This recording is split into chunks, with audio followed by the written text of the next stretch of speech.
Hi ഒരുവൺ. നമ്മൾ ചിന്തിക്കുന്നത് Genesis chapter 26 ആണ്. ഉൽപ്പത്തി 26 അധ്യായം. അവിടെ നമ്മൾ പ്രത്യേകമായിട്ട് നമ്മൾ കാണുന്നത് ഇസഹാക്ക് അവിടെ ഒരു തെറ്റ് ചെയ്യുന്നതായിട്ട് കാണുന്നുണ്ട്. അത് അബ്രഹാം ചെയ്ത അതേപോലൊരു തെറ്റ് തന്നെ അത് ഇസഹാക്കും അവിടെ ചെയ്യുകയാണ്. താൻ താമസിച്ചുകൊണ്ടിരുന്ന ആ സ്ഥലത്ത്, തൻ്റെ കനാൻ ദേശത്ത് താൻ താമസിച്ചുകൊണ്ടിരുന്ന സ്ഥലത്ത് അവിടെ ക്ഷാമം ഉണ്ടായപ്പോൾ, താൻ അവിടെ ബുദ്ധിമുട്ട് വന്നപ്പോൾ താൻ ഈജിപ്തിൻ്റെ അവിടേക്ക് താൻ യാത്ര ചെയ്യുകയാണ്. അങ്ങനെ താൻ ഒടുവിൽ താൻ അവിടെ യാത്ര ചെയ്ത് താൻ പോയി. അപ്പോൾ അബിമേലെക്കിൻ്റെ സ്ഥലത്തിലേക്ക് അവിടെ എത്തിച്ചേരുമ്പോൾ അവിടെ റെബേക്ക ഭയങ്കര സുന്ദരിയായിട്ടുള്ള സ്ത്രീ ആയിരുന്നതുകൊണ്ട് അവരിനിയും ഇസഹാക്കിനെ എന്തെങ്കിലും ചെയ്യുമോ എന്ന് ഓർത്തുകൊണ്ട് ഇസഹാക്ക് റെബേക്ക തൻ്റെ പെങ്ങളാണെന്ന് അവിടെ പറയാണ്. അന്ന് നേരത്തെ അബ്രഹാം ചെയ്ത സെയിം തെറ്റ് തന്നെ ഇവിടെയും ഇസഹാക്കും അത് ആ സെയിം തെറ്റിനെ റിപ്പീറ്റ് ചെയ്യുകയാണ് ചെയ്യുന്നത്. അപ്പോൾ അവർ ശരിക്കും ഈജിപ്തിലേക്കായിരുന്നു അവരുടെ യാത്ര. പക്ഷെ ദൈവം അവരുടെ യാത്രയെ അവർ പ്രത്യക്ഷനായിട്ട് പറയുകയാണ്, അങ്ങോട്ട് പോകരുതെന്ന് പറയുന്നത് കൊണ്ടാണ് ശരിക്കും പറഞ്ഞാൽ ഇസഹാക്ക് ഈജിപ്റ്റ് വരെ പോകാതിരുന്നത്. പക്ഷേ അതെ താൻ അബിമേലെക്കിനോടുള്ള ആ ഒരു കാര്യത്തിൽ താൻ അവിടെ തെറ്റ് ചെയ്യുകയാണ് ചെയ്യുന്നത്.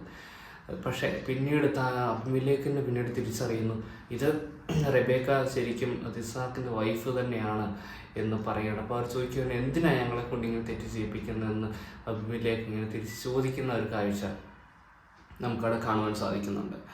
അപ്പോൾ നമ്മളുടെ ജീവിതത്തിൽ നമ്മൾ തെറ്റ് ചെയ്യുവാൻ ചാൻസ് ഉള്ള ഒരു അവസരത്തിലാണ് നമ്മൾ ഇരിക്കുന്നത്. പക്ഷേ നമ്മൾ ദൈവത്തെ നമ്മുടെ ബുദ്ധിമുട്ടുള്ള ആ സാഹചര്യത്തിൽ നമ്മൾ തെറ്റ് ചെയ്യുമ്പോൾ, നമ്മൾ തെറ്റ് ചെയ്യാൻ സാധ്യത ഉണ്ടെങ്കിൽ നമ്മൾ അവിടെ നിന്ന് ഒഴിവാകല്ല, ദൈവത്തോട് ഒരു കൃപ ചോദിച്ചാൽ മതി. അതിൻ്റെ അടുത്തൊന്നും അത് ചെയ്യാതിരിക്കാൻ കൃപ ദൈവത്തോട് ചോദിക്കുക, അത് നമുക്ക് ചെയ്യാൻ പറ്റും. കാരണം അബ്രഹാമിന് ആ ഒരു സെയിം തെറ്റ് സംഭവിച്ചപ്പോൾ അത് ആ സെയിം തെറ്റിനാണ് പിന്നെ ഇസഹാക്കും അത് തന്നെയാണ് ചെയ്യുന്നത്. അപ്പോൾ നമുക്കും സൂക്ഷിക്കാം. കാരണം നമ്മളും തെറ്റ് ചെയ്യുവാനായിട്ടുള്ള സാഹചര്യങ്ങൾ നമ്മുടെ ചുറ്റുമുണ്ട്.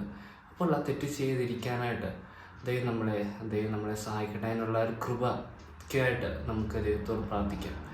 അതിനുശേഷം പിന്നീട് നമ്മൾ കാണുന്നത് കിണറിൻ്റെ കാര്യത്തിൽ പ്രശ്നങ്ങൾ ഉണ്ടാകുന്നതായിട്ട് കാണുന്നുണ്ട്. അപ്പോൾ കിണറിൻ്റെ കാര്യത്തിൽ വളരെ പ്രശ്നങ്ങളുണ്ടായി. അവരാദ്യം ഒരു കിണർ ഒഴിച്ച് അതിൻ്റെ ഒരു പ്രശ്നമുണ്ടായി, പിന്നെ ഒരു കിണർ ഒഴിച്ച് പിന്നെ പ്രശ്നമുണ്ടായി.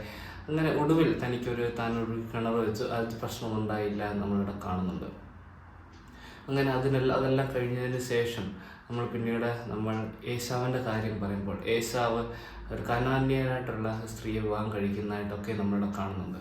അപ്പം ആ ഒരു കാര്യം മൂലം അത് ഇസഹാക്കിന് റെബേക്കയ്ക്കും ദുഃഖം വരുത്തുന്ന ഒരു അവസ്ഥയിലേക്ക് അത് എത്തിച്ചേരാനിടയായി തീർന്നത് നമ്മൾ കാണുന്നുണ്ട്.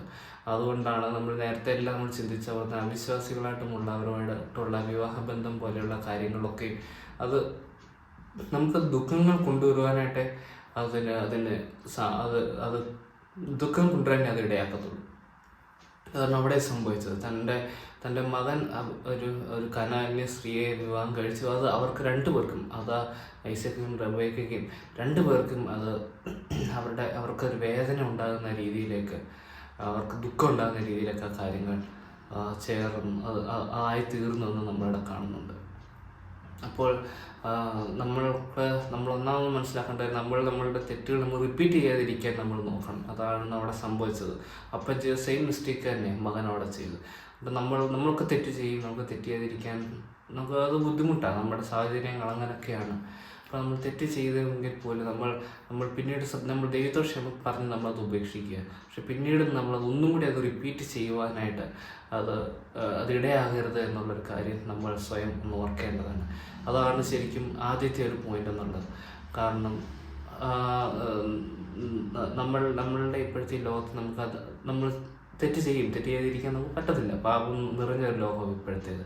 അപ്പോൾ നമ്മളുടെ ചുറ്റും നമുക്ക് പാപം ചെയ്യുവാൻ, പാപത്തിൽ വീഴുവാൻ ചാൻസ് ഉള്ള രീതിയിലാണ് നമ്മൾ കിടക്കുന്നത്. നമ്മൾ അറിയാതെയും ചിലപ്പോൾ അറിഞ്ഞൊക്കെ നമ്മൾ പാപം ചെയ്തു പോയതായിരിക്കും.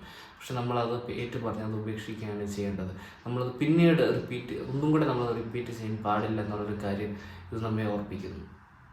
അതുപോലെ തന്നെ അവർക്ക് ദുഃഖം ഉണ്ടായി, രണ്ടുപേർക്കും ദുഃഖത്തിൻ്റെ അവസ്ഥയിലേക്ക് എത്തിയതിന് കാരണം ഏശാവ് ഒരു അവിശ്വാസിയായിട്ടുള്ള ഒരു സ്ത്രീയെ വിവാഹം കഴിച്ചുകൊണ്ട് അങ്ങനെ അതൊരു ദുഃഖം വരുവാനായിട്ട് അതൊരു കാരണമായി തീർന്നതെന്ന് നമ്മൾ കാണുന്നുണ്ട്. അപ്പം നമ്മൾ അവിശ്വാസികളുമായിട്ടുള്ള വിവാഹം പോലുള്ള ബന്ധങ്ങളിൽ നമ്മൾ ഏർപ്പെട്ട് കഴിഞ്ഞാൽ നമ്മൾക്കത് ഒടുവിൽ അത് നമുക്ക് സങ്കടത്തിൻ്റെ അവസ്ഥയിലേക്ക്, നമുക്ക് ദുഃഖത്തിൻ്റെ, നമുക്ക് പ്രയാസത്തിൻ്റെ ഒരവസ്ഥയിലേക്ക് അത് എത്തിച്ചേരേണ്ടിടയായി തീരും എന്നുള്ളൊരു കാര്യം കൂടെ അത് നമുക്കതിൽ ഓർക്കുവാൻ, മനസ്സിലാക്കുവാൻ സാധിക്കും.